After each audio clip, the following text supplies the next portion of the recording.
স্বর্ণ পাচারের অভিযোগে গ্রেফতার হয়েছেন ভারতের কন্নড় অভিনেত্রী রানা রাও। এবার জানা গেল স্বর্ণ পাচার তিনি নাকি শিখেছেন ইউটিউব থেকে। বিস্তারিত অঞ্জলি কবিরের ডেস্ক রিপোর্টে।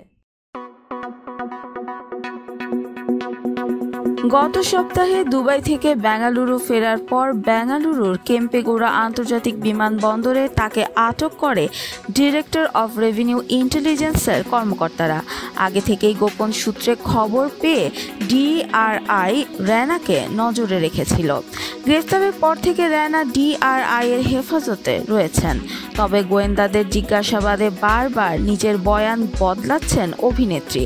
শুরুতে তিনি জানান এর আগে দুইবার সোনা পাচার করেছিলেন তিনি। প্রথমবার সোনা পাচারের চেষ্টা করেন ৩ মার্চ। শুধু তাই নয়, সোনা পাচারের কৌশল তিনি কিভাবে শিখেছেন তাও গোয়েন্দাদের জানিয়েছেন। গত ৩ মার্চ বেঙ্গালুরুর কেম্পেগৌড়া আন্তর্জাতিক বিমানবন্দর থেকে রানার কাছ থেকে প্রায় ১২ কোটি টাকার সোনা উদ্ধার করা হয়। গ্রেফতারের পর থেকেই গোয়েন্দারা তদন্ত শুরু করেছে এই সোনা পাচার চক্রের সঙ্গে আর কারা কারা জড়িত এবং অভিনেত্রীর সঙ্গে তাদের সম্পর্ক কী। তদন্তকারীদের রানা জানান ১ মার্চ তিনি একটি বিদেশি নম্বর থেকে ফোন পান। কয়েক সপ্তাহ ধরে ওই অজানা নম্বর থেকে ফোন আসছিল।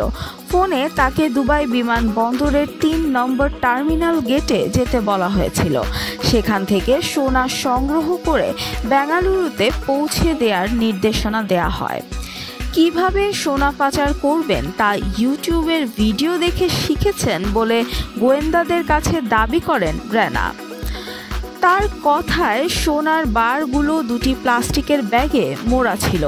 আমি বিমানবন্দরের বাথরুমে ঢুকে সেগুলো নিজের শরীরের সঙ্গে বেঁধে নেই, এমনকি জুতার মধ্যেও সোনার বার লুকিয়ে ফেলি। তবে কে ফোন করে সোনা পাচারের নির্দেশনা দিয়েছিলেন তা জানেন না বলেই দাবি করেছেন রানা। তার বক্তব্য, আমি পুরোপুরি নিশ্চিত নই কে আমাকে ফোন করেছিলেন।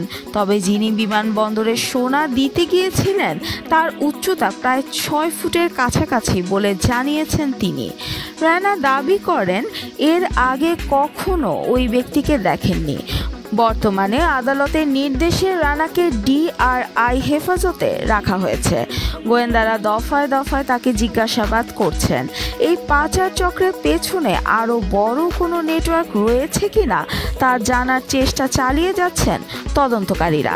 প্রসঙ্গত, রানা রাও ২০১৪ সালে মানিক্য সিনেমায় কন্নড় সুপারস্টার সুদীপের বিপরীতে অভিনয় করে রাতারাতি খ্যাতি লাভ করেন।